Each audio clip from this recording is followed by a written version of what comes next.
Hello and welcome to Runkle of the Bailey. My name is Ian Runkle. I'm a Canadian criminal defense and firearms lawyer. A lot of people have asked me to comment on Bill C-36, which is aimed at dealing with online hate speech. This is going to be a little bit like dancing with a thorn bush because there's a lot of emotional tension involved in these issues, so please be decent to each other in the comments. The concern that this aims to deal with is people going online and spreading hatred and encouraging violence against members of identifiable groups. So that is a strong concern for many Canadians. However, that doesn't necessarily mean that every response to it will necessarily be a good idea. In particular, we see that government often has responses to these sorts of strong, emotional, hot-button issues that are terrible. When we think of, responses to protect children, especially to protect children online, often what they suggest is broad surveillance, which is a bad plan. So it's always worth being skeptical, especially when something sort of gets us and we're like, this is something we got to do something about. It's still worth being skeptical and saying, is this the thing we want to do about it? Or is there maybe a better way to go about it? I'm not going to go through all of Bill C-36. I'm going to look at one particularly controversial or potentially controversial provision in it. And that is bringing back a version of Section 13 of the Canadian Human Rights Act. Let's have a look at what they're doing here. So Section 13 notes, it is a discriminatory practice to communicate or cause to be communicated hate speech by means of the internet or other means of telecommunication in a context in which the hate speech is likely to foment detestation or vilification of an individual or group of individuals on the basis of a prohibited ground of discrimination. So the first thing in terms of unpacking all of this, so we see you've got to communicate something or cause it to be communicated. It's got to be hate speech.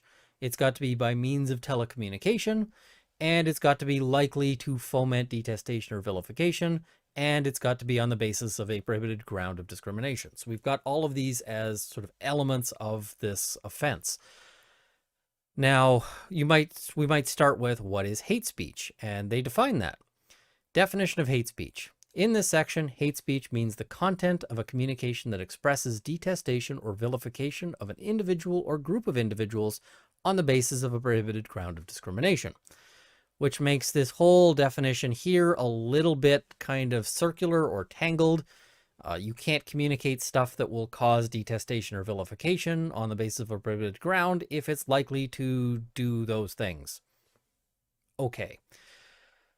So let's look at the prohibited grounds here. That's in the Canadian Human Rights Act, just so that we understand what we're talking about. And that has prohibited grounds of discrimination, which includes, which is specified as race, national or ethnic origin, color, religion, age, sex, sexual orientation, gender identity or expression, marital status, family status, genetic characteristics, disability, and conviction for an offense for which a pardon has been granted, or in respect of which a record suspension has been ordered. That one might be surprising to a lot of people. So if the government issues a pardon, it actually has provisions that trigger under the Canadian Human Rights Act. So you can't do anything that will cause detestation or vilification on the basis of those prohibited grounds to an individual or a group of individuals. And you might be thinking, well, what happens if I do? Well, the provisions for if they determine that that's something you've done are right here. Complaint substantiated for Section 13. If at the conclusion of an inquiry, the member or panel conducting the inquiry finds that the complaint relating to a discriminatory practice described in Section 13 is substantiated, the member or panel may make one or more of only the following orders. So this is they can only do these things against the person found to be engaging or to have engaged in the discriminatory practice. A, an order to cease the discriminatory practice, which means stop saying the things you were saying, and take measures in consultation with the Commission on the general purposes of the measures to redress the practice or to prevent the same or a similar practice from recurring.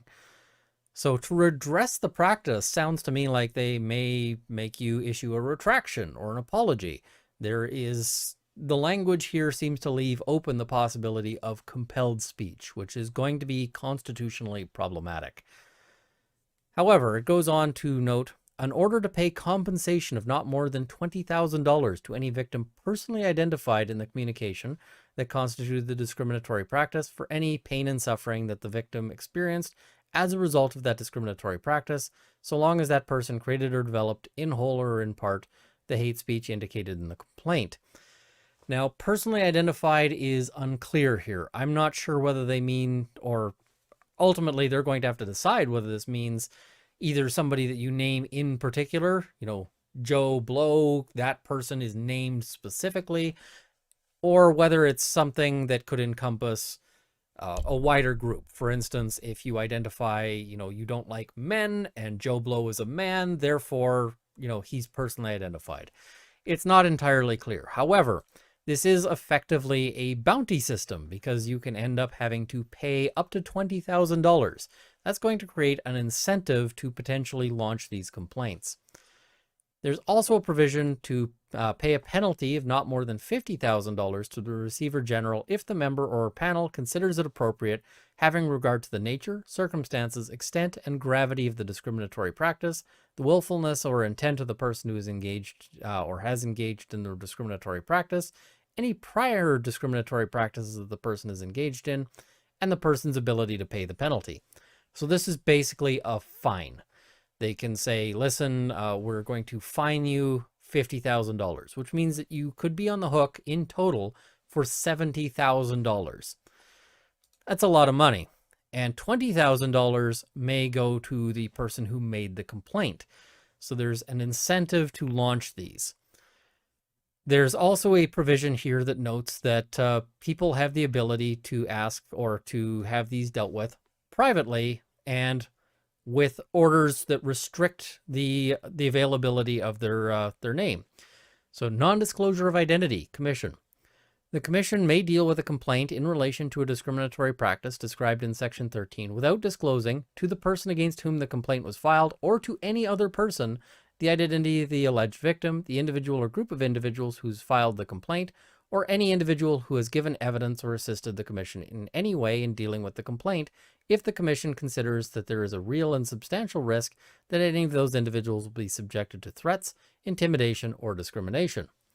And they can also make an order that if you find out who these people are, that you can't disclose that to anybody. This is a real concern. You might end up facing a complaint and being unable to know who's made the complaint. So let's say I have a YouTube channel and let's say I discuss controversial issues like, say, gun control, and somebody out there doesn't like this. So they go online and they edit up a Twitter thing that says something horrible. And they say, Mr. Runkle posted this online and then he deleted it, but it was seen by a whole lot of people. And, we're filing a complaint on that basis. And I come in and say, I never posted that, but it looks like a real screenshot because it's really easy to fake up a screenshot for something on Twitter. It's dirt simple. I'm not going to point you to how, but it's real easy. Now, it might assist me in defending that complaint to know who it was who made the complaint. Because let's say, for instance, that they're a member of an online gun control group. Or let's say there's somebody with whom I've had many disputes online. I might be able to say, listen, not only did they make it up, but they have a motivation to do so. Look at their group involvement, in terms of being in a gun control group. Look at the past history of our interactions. Maybe look at the past history of, maybe they've got a history of making up complaints. None of those things are things I'll be able to dig into if they decide that their identity should be hidden. So that not only is there a potential financial incentive to make complaints, but you can do so while completely shielded from public scrutiny.